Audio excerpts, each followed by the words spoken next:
All right, so you working and you handling business. So how you end up getting banged up? Oh, I guess on the outside, I had met this dude at work, and he put me on this girl, so I ended up fooling around with the girl. So So you at work I'm tricking out. still, yeah, technically, but it's outside of work. The female ain't work with us. She was in on the street, but I met her through a nigga that I was serving at work. But he ended up getting jealous because I had done knocked her off or whatever. So I don't know really because I tried to get my emotional recovery, but the place I was at, they so crooked. I stayed in there 10 months without no emotional. So I tried to figure out who it was that told on me, but I know for a fact, like, because they said that a person got pulled over with this amount of marijuana and gave them none of the tip. So they ended up getting mad because I had stopped fooling with them. Like I wouldn't even serve them on that no more. And they put the post on me. They sent me to my house. And how much dope you end up getting caught with? Uh, 3.5 ounces. I got caught with 3.5 ounces of cocaine, a pound of marijuana, and about 100 ecstasy pills. Okay. And so when you get locked up, do you get can you describe how you got locked up? I mean, you ain't got to give me no street. I'm just saying, like, was you out walking the dog? Like, what you had going on when they pulled up on Shit, my baby mama worked from 8 at night to 8 in the morning. So I really had just got back in the house. It's probably about 9:30, and I got to get ready to go to work. I'm like, going in for work at like 10:30, and I stay 20 minutes away from the house. I'm in the house smoking a blunt. Next thing I know, I see a white man with a damn badge walk past the window. I got everything out. I said, "Oh shit! I think that's the police." As soon as I say that, knock on the door. So I'm scrambling trying to get rid of everything. I'm saying But you the trapping out slide the house. glass, nah, not even trapping out the house. I'm saying like I just got my shit here. Like I'm Yeah. about to go to work, so I done pulled the shit out and getting ready to bag up what I'm about to take to work with me for these people at work. So as soon as I say that, I knock on the door and I tell my baby mama, "Oh shit, I got to get rid of this shit." The police at the door, but I got a sliding glass door in the apartment, so ain't no blind or nothing like that, so they can see her. So she go outside and start talking to them. Whole time I'm in the bathroom flushing shit. But they came in, they walked past us. Like we gotta make sure he ain't here. Then we leave. So as they walk past, I'm just sitting on the bed now. I done flushed what I could and stashed everything else. They sit me down, go to searching. They search everywhere. They don't really find that. Somebody else come, they search again, and they find the 3 ounces. They find some shit that I got in a little diaper bag or whatever. They find some shit behind the damn washing machine and shit like that. But they ended up dropping the marijuana charge. You know how they do. They Yeah. charge you with the biggest thing. So they just charged me with trafficking and drop everything else. But I Okay. was So on my way out the door and they was coming in on me. okay. So let me ask you this, and this just me because I ended up at some point in time. I did 10 years for armed robbery, but Yeah. I have not for the life of me. I can't figure out how to be a successful drug dealer because in the back of my mind, it's too many people that that will put you on the chopping block. So if you're making a little money, that means the police after you. Then you got robbing crew, and then you got people that you could be serving that could already be working for the police. That's a lot of Yeah. people to be dodging. How do you successfully do that? It ain't no successful way to sell drugs, man. And everybody out there really, the best thing to do is get your 9 to 5. Because, like you said, there's too many people hating. And instead of doing your own thing and everybody eat and get money, you ain't gonna never be successful. Definitely not as a black man, because it's always gonna be somebody that's gonna envy you, that's gonna want your position and wondering why he can't trap like you trapping. So it's always gonna be somebody jealous, whether it's over money, a female, or just over you. You know what I'm saying? You Yeah, never realize how many people in the world really just jealous of you. yeah. So when you get locked up, this ain't your first rodeo. How long do you stay in the county jail for you come down the road? See, they had me in the county jail for 11 months, but only reason I stayed that long because the first offer they came to me with was the 10 recidivists need to do 10 years day for day. I wasn't going for it. They were trying to use my record in South Carolina because I wasn't the president of South Carolina, so they did the same thing. Possession with intent to distribute meth. So they tried to give me a 10-year recidivist then. So I just really had to hold off. They pushed me back 4 months. Then when they came back, they was like 30 to 10, just parolable or whatever. We're dropping down to possession with intent. I signed off and rolled with that. Okay. What diagnostic you came through Jackson? Yeah, I came through Jackson. All right. So how is Jackson now? Because they say that thing might be biting a little bit. But I ain't even gonna lie, Jackson fucked up. Beehive, you know that Beehive, F Block, that bitch fucked up. Everything fucked up. Only way you go. Give me for people who have no idea what's going on. Like, what's your how do you when you get there? What regulates in your mind where you say, "Oh, this shit different right here"? When you get there, ain't nothing but trees around. First of all, you see a big ass building, whatever you want to call it. Shit looks like a mini college campus with nothing but barbed wire around it. Ain't nothing around you. Then when you get off Jackson, they gonna tell you like, shit, this a hands-on facility. You do something stupid, we gonna beat the fuck out you. Fact. Call your mama, we don't give a fuck. That's your mama, we don't give a fuck about it. Right. And I was like, oh, hell yeah, this prison right here, but these folks is not playing. Yeah. Then when you walking in through diagnostics or whatever, you gotta walk with a shoulder on the wall. Like, ain't no hands behind your back, ain't no talking to nobody unless you being talked to. Then they're gonna ask you where you want to go to or whatever. When you go to one of the cell houses, the guards walking you to the door. The whole time, this inmate standing right there with knives and shit, banging on the gate. Put them in here, put them in here. Oh, we got something for you. What you bang? You know what I'm saying? Where you from? Yeah. Shit going on like that. COs ain't saying shit. They gonna open the door, throw your ass in there, and go on about their day. You get stabbed up, get beat up, or whatever the case may be. It just is what it is. They gonna pull you out of there, put you somewhere else. Ain't that gonna be done about it. That's crazy. What was the first incident, the first violent incident that you witnessed at Jackson? Shit, I was there 3 days. I was in dorm 3 though. It's supposed to be one of the, you know what I'm saying? It's supposed to be one of the most laid back dorms on the whole compound. The shit was biting us, and they, you know what I'm saying? When I first got there, it was one of these, I ain't gonna say what it said or whatever, but dude that was part of an organization. They going around taking niggas food, everything. So this one dude, he tried to buck. Black dude now, but he ain't bang, he ain't nothing. He tried to buck. Man, the man went to reach for his bag. As soon as he went to reach for the bag, got hit in the neck. I'm talking about blood squirting everywhere. I ain't hit for 3 days now. I'm like, oh shit. So I go to the back, man. The man damn near died. There ain't nobody come to get him for probably about an hour. He just on the floor up under the bed, leaking. I'm talking about barely breathing, like for real, about to die. Then 2 weeks later, the rec yard is like, you can see the rec yard from door 3. There's 2 niggas out there fighting, man. And I see this one dude, he about to rush him. But I see the dude that he rushing, he just swarm. But what I thought was a swarm, nigga done hit him in the face with ice shit. Yeah. Whole face hanging. I'm talking about shit leaking, man. That shit treacherous. If you ain't been to Jackson, and if you in Georgia, if you don't want to goddamn go through there, you best walk straight, man. Because them folks are not managing. They got some time, and they don't give a damn. They will do it to you. So when you see this, bro, what's going through your mind? But I got to make it home to my kids. I ain't even going to lie.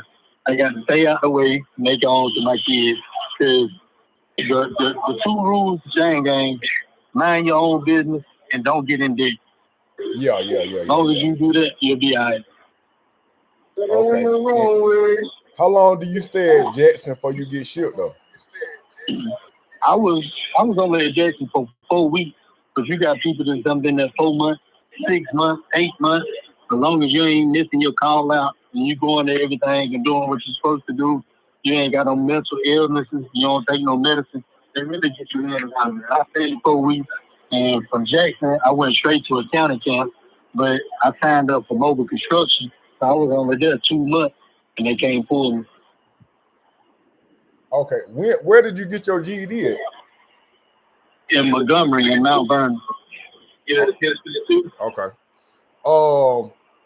So I'm not gonna say what camp you at. I have been to that camp though. But yeah, what's the most, and you ain't gotta use no real name, but what's the most violent thing you've seen since you've been at that camp? Yeah. Motherfucker stealing. Just stealing. A dude that got stabbed in the leg, they done pumpkin face him. I'm talking about beat him to be unrecognizable. I'm saying what he supposed to install? A damn square suit, man. One suit. For real. But since I've been here, you know where I'm at. You done been here, so you know what it is. Since I've been here, I ain't been here for about 6 months. Probably 7 people done died. For real? Not where we at, but you know, on the compound or whatever. Yeah, that's crazy. And if you can touch on a little bit, what you saying? The majority of these people then been killed by? Shit, color. If you know what I mean. Yeah. So I'm saying though, so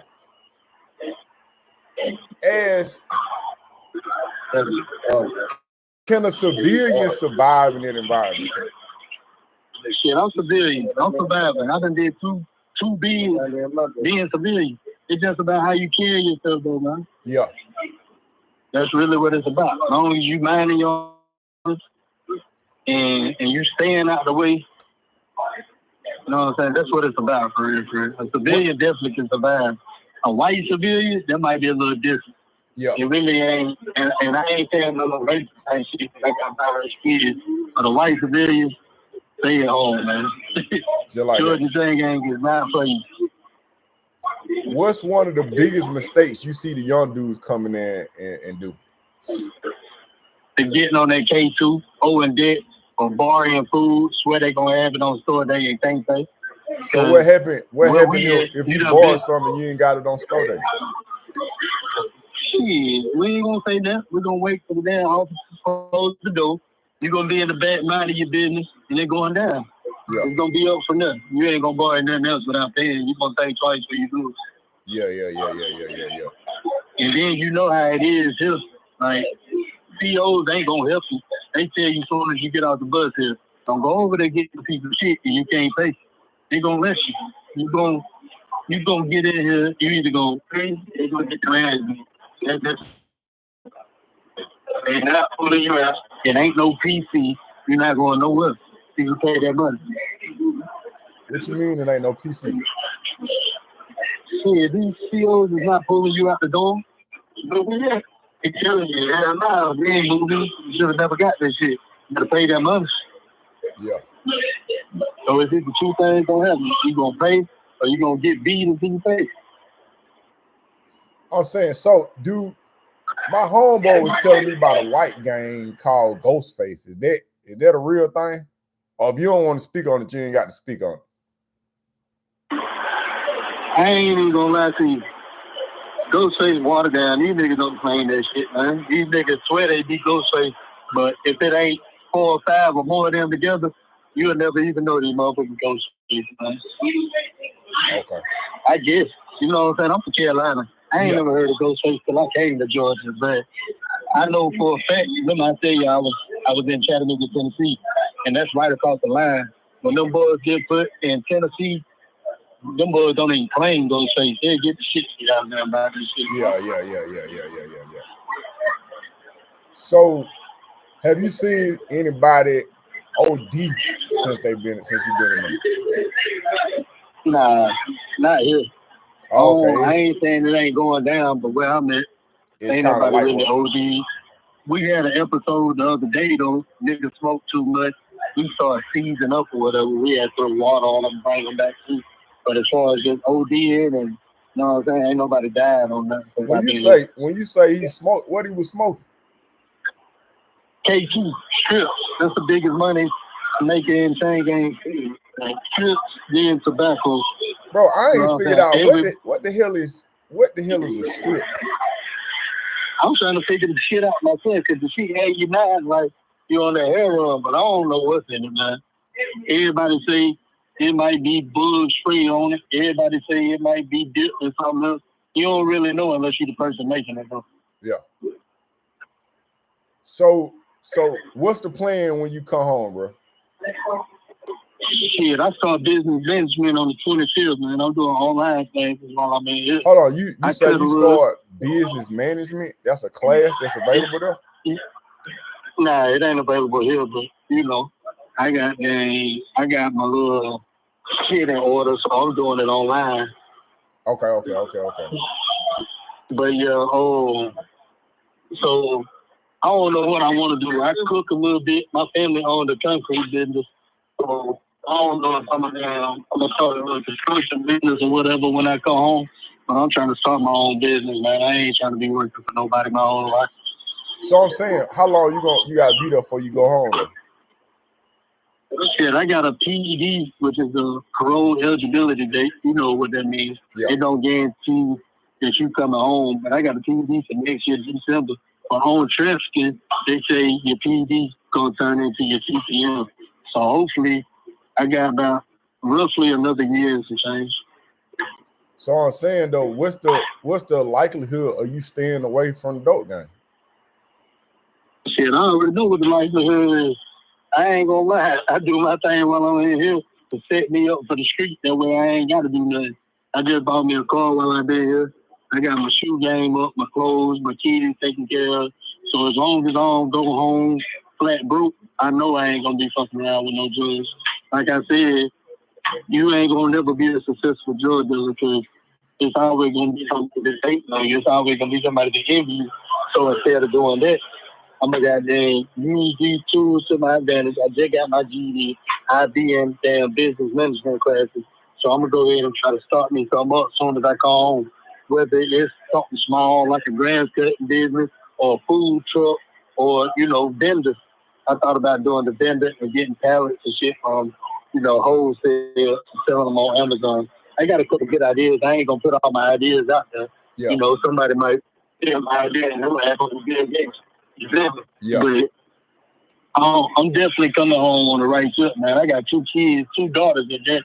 And my oldest daughter, she's 10 years old. I probably ain't been on the streets, but 3 years out of our whole life. So that's what's going to inspire me to really stay away from the game like this. And I got to just get a job now. But I'm going to come home kind of sick to where I ain't got to do that. Because me being me, I ain't going to lie to you. I ain't going to lie to the people. If I come home flat broke, I'm going to go to the only thing I know, and that's hustling. Yeah. And then, so the crazy part is, bro, my daughter was born while I was in there, so I ended up missing like 9 years of her life. Yeah. So that's really what kept me on the tight and narrow. But I'd be lying to you if I told you I ain't picked the pistol up when I came home. See what I'm saying?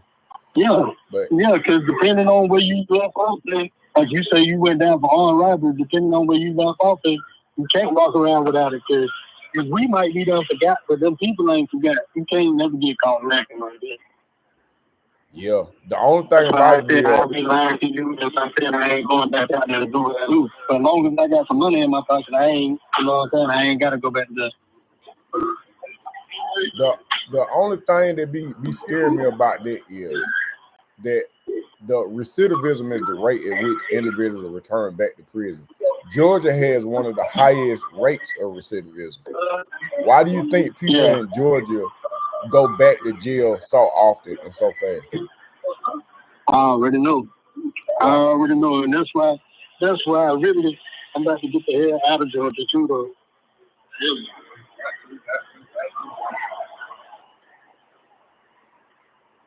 Yo. Yo, can you hear me? Yeah, I can hear you. Yeah. So I'm saying, what if you had to name three things that will make a person go back to prison? Shit, smoking, a pistol, and And really, I see a lot of people come back from females, man. They be out there arguing with these females tricking them off the street, man, setting them up, acting like they want them over there, get the fight, and then call the police on them, man. You can stay away from the drugs, keep them pistols out your hands, and you don't let no female trick you, you'll be all right. All right, so let me ask you this right here. So the United States has the highest prison population in the world. Like America, they got more people locked up in America than anywhere else on the earth. But that's not because we the populated country. It's just the way it's set up. Why do you think it's set up that way? Why do you think the United States has the highest prison population in the world? I really don't know, but I want to say it's a money thing, man. It's definitely a money thing. Like that's where the government make most of their money off of inmates. Okay. Do you know how drugs got into our communities?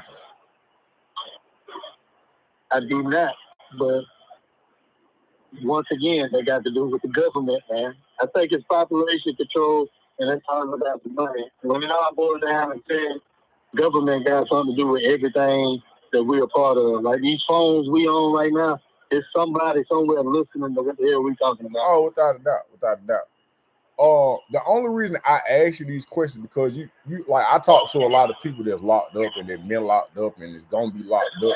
So you kind of strike me as being a thinker to one degree or another.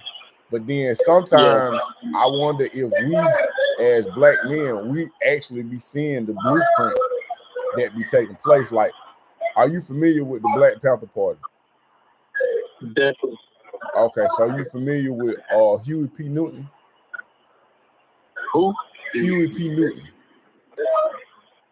Nah, it might be a little bit.